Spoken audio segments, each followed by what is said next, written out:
Hey guys, it's Lindsay from Wannabe KY Homesteaders, and today I am cleaning up our fence lines, pulling all the weeds just so we can get ready for cut flowers. So I've been doing this for the past 3 years. Essentially, I was laid off about 3 years ago from a job, and I had a lot of extra time, so I really just got a couple packs of zinnias, and I just kind of threw them around all of our fence line, all around the barn, and everything grew super well. It was super low maintenance. So then basically I just started discovering different types of sunflowers, bachelor buttons, gomphrena, dahlias. So I got into a lot of different flowers, and that's basically what started my flower journey. I'm in no way, shape, or form a professional at this, but it is something I enjoy and it brings me happiness. So therefore I am going to do it.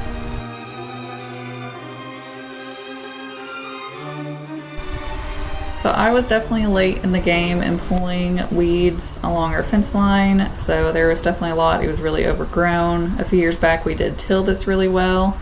And I did have some other dahlias in the fence line. However, I think from where the weeds have been covering it, they could not get any sunlight. And I don't think they're going to come back up. So they probably have rotted since they are tubers.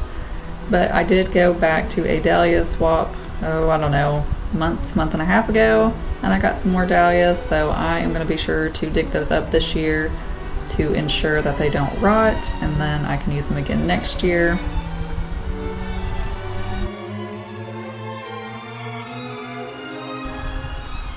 So in previous years, I have gone crazy starting cut flowers. I have started way too many, and last year, overall, it just didn't look very good because I had started so many different things and just kind of didn't take as good care of the starts as I should have, just because I was so overwhelmed and there were so many of them, it was hard to do. So this year I definitely scaled back. I do have one section where I'll probably just throw down a mix of additional zinnia seeds because I like the zinnias the best. My husband really likes sunflowers, so I made sure to get a bunch of those. So, and previously I didn't really do a lot of research on the growing conditions for these plants. It's basically like, oh, that's a pretty seed packet, I'm gonna get it. And I would just throw it down and kind of hope for the best. Now I've been taking the time to really learn about like the best growing conditions and what's best for them. However, I am convinced zinnias will pretty much just grow anywhere and everywhere. If there's a little bit of dirt and a little bit of water, they're gonna grow. They really don't require a lot. Same with sunflowers. I've actually learned recently that sunflowers, basically like the rougher the conditions, the better for the sunflower. Like they're not crazy about fertilizer, they don't want that super rich soil. So I definitely kind of planned out a little bit better as well, like where to put these plants, because right around our barn, it's kind of rough. I'm not adding additional soil. I'm not going to spend time doing that because at some point that barn needs to come down and we need to either build a garage, rebuild a barn, we need to do something. So I really don't want to invest lots of dirt and stuff around it just for us to have to tear it down. So I'm trying to be mindful of future projects just so I don't have too much going on in the future, because it's very easy to get overwhelmed with all these plants. And first and foremost, the priority is our garden this year.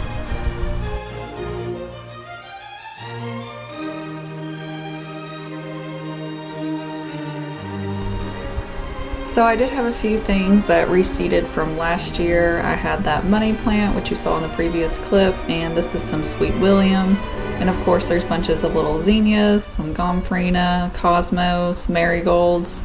So we also like to plant lots of those. Typically I buy a few seed packets of like different zinnias that I don't have.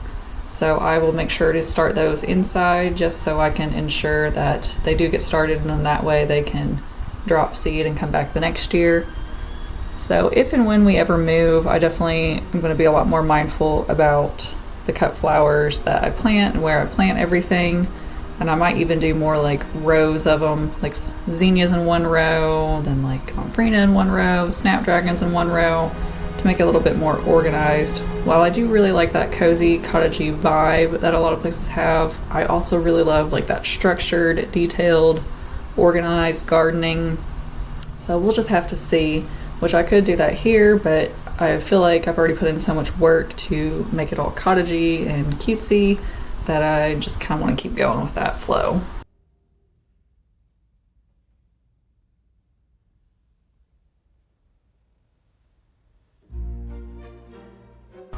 So here I am planting those dahlias I got at the swap. Unfortunately, that first one I stuck into the ground, I essentially dropped it and both of those starts fell off. I did stick them right back into the ground. There was another eye on that tuber, so even if those two little starts that I stuck back in the ground don't come up, hopefully another one will, because I would be very sad if that didn't come up, because that's a kind that I really wanted. It's the Cafe au Lait, which is kind of like that generic everyone has dahlia, so fingers crossed that I didn't harm it too bad and it does come up. And last year in this section I had bunches of different sunflowers, but since this is a little bit nicer soil and a little bit easier to work with, I wanted my dahlias to go there just so I can get those dug up this year and store for the next. So there is some larkspur and a few extra zinnias and some sunflowers kind of mixed in, and I decided I'll just go ahead and keep those and let those grow where they're at, since they shouldn't be overcrowding those dahlias anyways.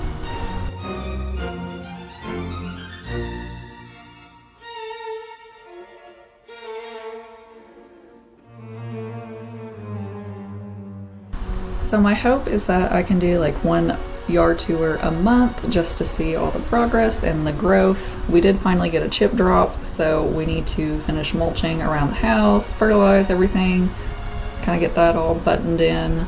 So this next yard tour should be quite a drastic difference. So and it'll be exciting to see how many different things are actually starting to grow and shoot up some now that they've been planted.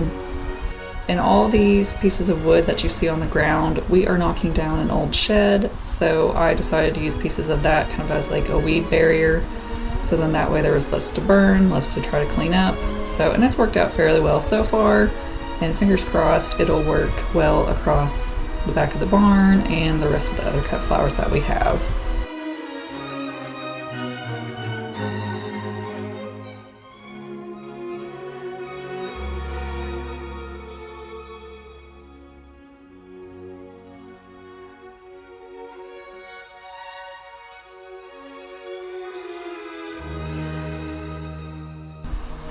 So we had beautiful weather out this weekend and it was absolutely fabulous. So that's why I decided to just go ahead and I wanted to go and get all those weeds up, go ahead and get all the plants in the ground. Then that way I can clean off my front porch, which is kind of like my little plant factory. And now the baby chicks are almost outside full time. So things are definitely looking in the right direction. The garden's still doing well. So thank you guys for joining me for this video, and I will catch you guys on the next one.